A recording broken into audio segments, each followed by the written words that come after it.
नमस्कार दोस्तों, स्वागत है आपका आज के मुख्य समाचारों में। दोस्तों यहां पर आपको देखने को मिलेंगी सुबह से लेकर शाम तक की तमाम बड़ी खबरें, मुख्य समाचार, ब्रेकिंग न्यूज अपडेट्स के रूप में। तो दोस्तों आप सभी लोगों से रिक्वेस्ट है इस वीडियो को ज़्यादा से ज़्यादा लाइक और शेयर करें।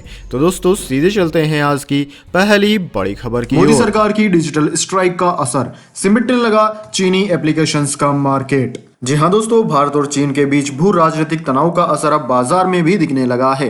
एक समय में एप्स की दुनिया में चीन का दबदबा होता था, लेकिन एक अध्ययन दिखाता है कि अब इस बाजार में भारतीय एप्लीकेशंस की हिस्सेदारी बढ़ी है। दोस्तों विश्लेषक कंपनी एप्स फ्लायर के अध्ययन के मुताबिक से 2020 में चीनी एप्स का इंस्टॉलेशन घटकर 29% रह गया है, जो 2019 में 38% था, जबकि भारतीय एप्स की हिस्सेदारी 2020 में बढ़कर 39% हो गई है। दोस्तों ऐसा नहीं है कि चीनी एप्स पर भारतीय एप्स ने ही करारी चोट की है। टाइम्स ऑफ इंडिया की खबर के मुताबिक अमेरिका, इजराइल, रूस और जर्मनी की एप्स ने भी चीनी एप्स के बाजार को कम किया है। एप्स फ्लायर इंडिया के कंट्री मैनेजर संजय त्रिसाल का कहना है कि भारत में सब अर्बन एरिया और टियर 2 और टियर 3 शहरों में एप्स की मांग लगातार बढ़ रही है। भारत का बाजार बहुत ही विविध है। रिपोर्ट में कहा गया है कि देश में इंस्टॉल होने वाली करीब 85% एप्लीकेशंस टियर 2 और टियर 3 शहरों से हो रहे हैं, फिर चाहे वह गेमिंग एप्स हो या फिर फिट टेक मनोरंजन श्रेणी से जुड़े एप्लीकेशंस, सभी का इंस्टॉल छोटे शहरों में बढ़ा है। इसके बाद दोस्तों अगली बड़ी खबर, उत्तराखंड हादसा, 10 दिन बाद तपोवन से निकल रहे हैं 100% शव। डीजीपी बोले अब उम्मीदें खत्म, 3-4 दिन में रेस्क्यू ऑपरेशन बंद करने पड़ेंगे। जी हाँ दोस्तों, चमोली आपदा में लापता हुए लोगों की तलाश में लगातार 10वें दिन रेस्क्यू ऑपरेशन जारी है, लेकिन इस काम में लगी टीम की उम्मीदें टूटती जा रही है। दरअसल एनटीपीसी की टनल और आसपास के इलाकों में 100% शव ही निकल रहे हैं।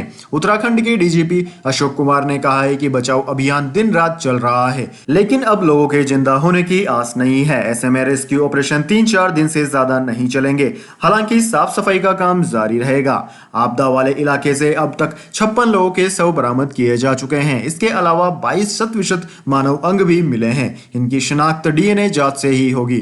डीजीपी ने कहा है कि जैसे जैसे शव बरामद हो रहे हैं उन्हें उनके परिजनों को सौंपा जा रहा है। अभी भी 148 लोग लापता हैं। स्टेट डिजास्टर रेस्पॉन्स फोर्स ने रेणी गांव के पास अलार्म सिस्टम लगा दिया है। यह ऋषिगंगा और धौलीगंगा नदी का जल स्तर बढ़ते ही गांव वालों को अलर्ट कर देगा, ताकि समय रहते आसपास के इलाकों में रहने वालों को सुरक्षित बाहर निकाला जा सके। इसके बाद दोस्तों अगली बड़ी खबर, दिल्ली हिंसा के आरोपी दीप सिद्धू की मुश्किलें बढ़ी, 7 दिनों के लिए बढ़ाई गई पुलिस रिमांड। जी हां दोस्तों, दिल्ली में लाल किला हिंसा के मुख्य आरोपी दीप सिद्धू की पुलिस कस्टडी 7 दिन के लिए और बढ़ा दी गई है। मंगलवार को कोर्ट में पेशी के दौरान क्राइम ब्रांच की ओर से दीप की कस्टडी बढ़ाने की मांग की गई थी, जिसके बाद कोर्ट ने यह फैसला लिया है। इससे पहले भी हिंसा के मुख्य आरोपी दीप सिद्धू को 7 दिन की पुलिस रिमांड पर भेजा गया था। क्राइम ब्रांच की लंबी पूछताछ में दीप ने लाल किला हिंसा को लेकर कई चौंकाने वाले खुलासे किए थे। दिल्ली हिंसा की प्लानिंग का पर्दाफाश करने के लिए क्राइम ब्रांच के ज्वाइंट कमिश्नर बीके सिंह और डीजीपी मोनिका भारद्वाज ने भी दीप सिद्धू से पूछताछ की है। इसके अलावा किसी बड़ी साजिश की संभावना के मद्देनजर आईबी के अधिकारी भी दीप से पूछताछ में शामिल हुए हैं। दीप सिद्धू को 9 फरवरी को 7 दिन की कस्टडी में भेजा गया था, जिसकी मियाद आज खत्म हो रही थी। अब दोस्तों 23 फरवरी तक क्राइम ब्रांच की कस्टडी में दीप सिद्धू रहेगा। इसके बाद दोस्तों अगली बड़ी खबर, पाकिस्तानी गृह मंत्री का शर्मनाक बयान, कहा खराब हो रही थी आंसू गैस, कर्मचारियों पर ही कर ली टेस्टिंग। जी हां दोस्तों, अटपटी बयानबाजी कर अक्सर खबरों में रहने वाले पाकिस्तान सरकार के मंत्री शेख राशिद अहमद ने एक बार फिर विवादित बयान दिया है। देश में वेतन बढ़ोतरी के लिए प्रदर्शन कर रहे कर्मचारियों पर आंसू गैस छोड़े जाने को लेकर शेख राशिद अहमद ने कहा है कि पिछले काफी समय से आंसू गैस के गोले रखे हुए थे, इसलिए इनकी टेस्टिंग जरूरी थी। रावलपिंडी में एक कार्यक्रम के दौरान अहमद ने कहा कि इस्लामाबाद पुलिस ने थोड़े से आंसू गैस के गोले दागे और यह जरूरी था, क्योंकि आंसू गैस काफी लंबे समय से पड़ी थी और इसका इस्तेमाल नहीं किया गया था। उन्होंने यह भी दावा किया कि थोड़ी सी मात्रा में ही गैस का इस्तेमाल किया गया है। राशिद ने आगे कहा कि असल समस्या आंसू गैस के गोले दागना नहीं है, बल्कि वेतन बढ़ाना है, जिससे इस महंगाई के दौर में सरकारी खजाने पर अरबों रुपए का बोझ बढ़ेगा। दोस्तों आपकी जानकारी के लिए बता दें, पाकिस्तानी पुलिस ने 10 फरवरी को वेतन और पेंशन में बढ़ोतरी की मांग को लेकर प्रदर्शन करने वाले सरकारी कर्मचारियों पर आंसू गैस के गोले दागे थे। इसके बाद दोस्तों अगली बड़ी खबर, तख्ता पलट, म्यांमार में चीन के खिलाफ सड़कों पर उतरे लोग तो सेना ने तैनात कर दिए टैंकर। जी हाँ दोस्तों, म्यांमार में सैन्य तख्ता पलट के खिलाफ पिछले 2 दिनों से जारी जनता का विरोध प्रदर्शन लगातार तेज होता जा रहा है। प्रदर्शनकारियों के निशाने पर चीन की सरकार है। इस बीच सेना ने जन विद्रोह को कुचलने के लिए टैंक तैनात कर दिए और कुछ इलाकों में गोलीबारी की भी खबरें आई है। देश में इंटरनेट को लगभग बंद कर दिया गया है। उधर यूरोपीय यूनियन, ब्रिटेन और कनाडा समेत 11 पश्चिमी देशों के दूतावासों ने रविवार को एक बयान जारी करके अपील की है कि सुरक्षा बल हिंसात्मक कार्रवाई से परहेज करें। म्यांमार में टेलीफोन नेटवर्क को लगभग बंद कर दिया गया है। दोस्तों, बताया जा रहा है कि म्यांमार के सुरक्षा बलों ने कचिन राज्य में मईत कईना में एक प्लांट के बाहर प्रदर्शनकारियों के ऊपर गोली चला दी। इस घटना के फेसबुक पर जारी लाइव फुटेज में यह स्पष्ट नहीं हो रहा है कि यह रबर की गोलियां थी या असली गोलियां। रविवार शाम को टैंक और अन्य आर्म्ड व्हीकल्स देश के सबसे बड़े शहर यंगून, मती कईना और सितवे में सड़कों पर नजर आए। बताया जा रहा है कि देश भर में सत्ता पलट के बाद ऐसा पहली बार है कि टैंक और अन्य हथियारबंद वाहन सड़कों पर उतरे हैं। इससे पहले आंग सान सू की चुनी हुई सरकार को बर्खास्त करने और सेना के सत्ता अपने हाथों में लेने के विरोध में रविवार को भी बड़ी संख्या में लोग सड़कों पर उतरे और प्रदर्शन किया। हालांकि सैन्य शासन ने कई नागरिक स्वतंत्रताओं को निलंबित कर दिया और अधिकारियों को बिना वारंट तलाशी करने और गिरफ्तार करने के अधिकार दे दिए। इसके बाद दोस्तों, अगली बड़ी खबर। 8 दिन में सामने आए 500 नए इस महामारी के केस। स्कूल कॉलेज बंद, शादियों में सिर्फ 50 लोगों की रहेगी अनुमति। जी हाँ दोस्तों, महाराष्ट्र के अकोला में पिछले एक सप्ताह से इस महामारी वायरस के अचानक बढ़ते मामलों ने प्रशासन की चिंता बढ़ा दी है, जिसे देखते हुए जिले में 28 फरवरी तक कड़े नियम लागू किए गए हैं। दोस्तों, आपकी जानकारी के लिए बता दें, पिछले 8 दिनों से अकोला में इस महामारी के कुल 500 नए मामले सामने आए हैं। इसके पहले रोजाना 30-35 मामले सामने आते थे। इस महामारी के बढ़ते मामलों को देखते हुए जिलाधिकारी ने नए नियम जारी किए हैं और एक कमेटी बनाने का आदेश भी दिया है। दोस्तों, नए आदेश के तहत मास्क का इस्तेमाल और सोशल डिस्टेंसिंग का पालन अनिवार्य कर दिया गया है। इसके अलावा सैनिटाइजर को लेकर भी जरूरी दिशा निर्देश दिए गए हैं। शादी जैसे कार्यक्रमों में 50 से ज्यादा लोगों को शामिल होने की अनुमति नहीं होगी। इसके साथ ही शादी विवाह जैसे कार्यक्रम रात के 10 बजे तक निपटने के निर्देश दिए गए हैं। होटल, रेस्टोरेंट में मास्क और सैनिटाइजर का इस्तेमाल जरूरी है। स्कूलों और कॉलेजों को बंद करने का आदेश दिया गया है। दुकानों और सार्वजनिक स्थानों पर मास्क और सोशल डिस्टेंसिंग पालन नहीं करने वालों पर कड़ी कार्यवाही के निर्देश भी दिए गए हैं। इसके बाद दोस्तों, अब जान लेते हैं पूरी दुनिया और भारत में क्या है इस महामारी की स्थिति। तो सबसे पहले दोस्तों बात कर लेते हैं पूरी दुनिया की। तो दोस्तों, पूरी दुनिया की बात की जाए तो पूरी दुनिया में इस वक्त तक इस महामारी के संक्रमितों का आंकड़ा 10 करोड़ 91 लाख को पार कर गया है, जिनमें से दोस्तों 24 लाख से ज्यादा लोगों की मौत हो चुकी है। वहीं दोस्तों, इस महामारी का सबसे ज्यादा प्रभाव अमेरिका पर देखा गया है। अमेरिका में 2 करोड़ 77 लाख से ज्यादा संक्रमित मरीज अब तक सामने आ चुके हैं। वहीं 4,86,000 से ज्यादा लोगों की जान चली गई है। इसके बाद में दोस्तों India, Brazil, United kingdom, Russia, France, Spain, Italy, Turkey आदि देशों का नाम आता है। अब दोस्तों बात कर लेते हैं क्या है भारत के हालात। लेकिन उससे पहले दोस्तों मेरी आपसे एक छोटी सी रिक्वेस्ट है, अगर आपको अभी तक हमारी न्यूज पसंद आई है तो इसे एक छोटा सा लाइक जरूर दे दें, और अगर आपको पसंद नहीं आई है तो बेशक आप डिसलाइक भी कर सकते हैं। लेकिन दोस्तों लाइक और डिसलाइक जरूर कीजिए, क्योंकि दोस्तों यही हमारी मेहनत का फल होता है और इसी से पता चलता है कि आपको हमारी वीडियो पसंद आई है या नहीं। तो दोस्तों जल्दी से जान लेते हैं क्या है भारत के हालात। तो दोस्तों भारत में इस वक्त तक इस महामारी के संक्रमितों का आंकड़ा 1 करोड़ 9 लाख को पार कर गया है, जबकि दोस्तों मरने वालों का आंकड़ा 1,55,000 के पार है। भारत में सबसे ज्यादा प्रभावित राज्यों की बात की जाए तो उनमें महाराष्ट्र फर्स्ट नंबर पर आता है। महाराष्ट्र में 20,67,000 से ज्यादा संक्रमित मरीज अब तक सामने आ चुके हैं।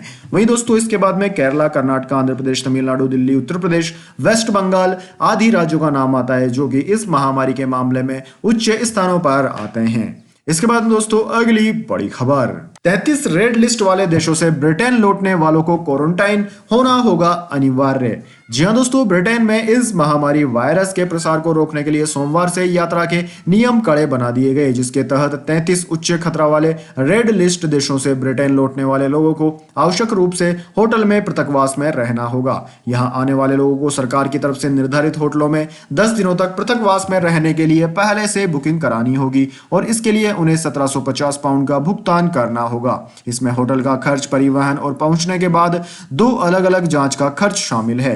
नए मानकों का गंभीर उल्लंघन करने वालों को 10 वर्ष की जेल और 10,000 पाउंड का जुर्माना हो सकता है। दोस्तों, जिन लोगों ने भारत जैसे रेड लिस्ट देशों का दौरा नहीं किया है उन्हें 10 दिन तक आवश्यक रूप से घर में पृथकवास में रहना होगा और पहुंचने के दूसरे और 8वें दिन 2 आवश्यक कोविड-19 जांच करानी होगी।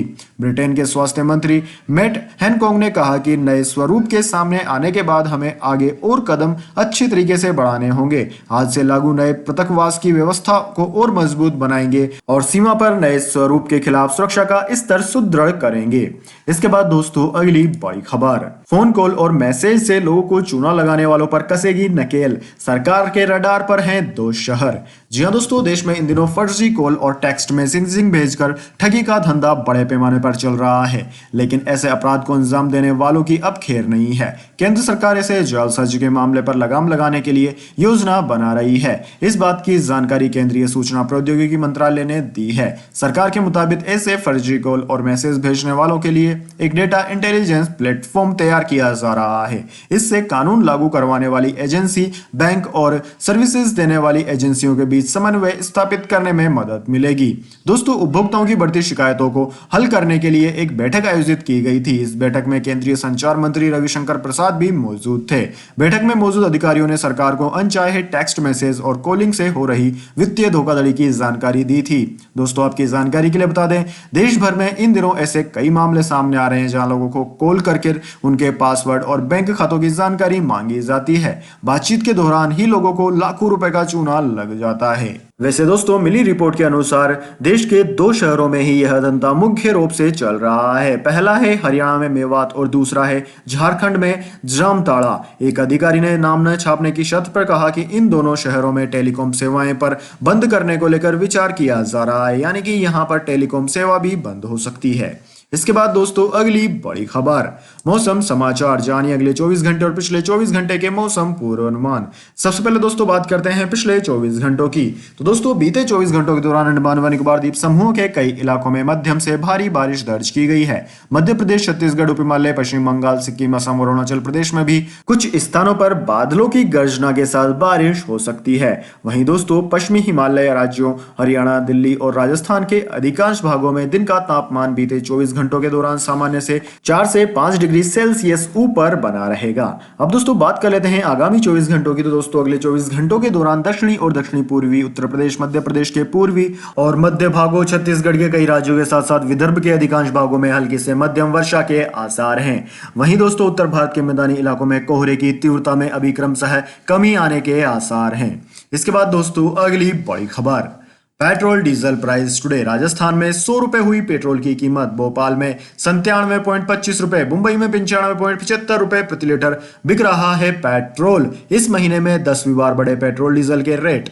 जी हाँ दोस्तों, पेट्रोल डीजल के दामों में लगी आग थमने का नाम नहीं ले रही है। आज लगातार 8वें दिन पेट्रोल डीजल की कीमतें बढ़ी है। राजस्थान के श्रीगंगानगर में पेट्रोल की कीमत 100 रुपए पर पहुंच गई है। यह देश में पेट्रोल का सबसे ज्यादा रेट है।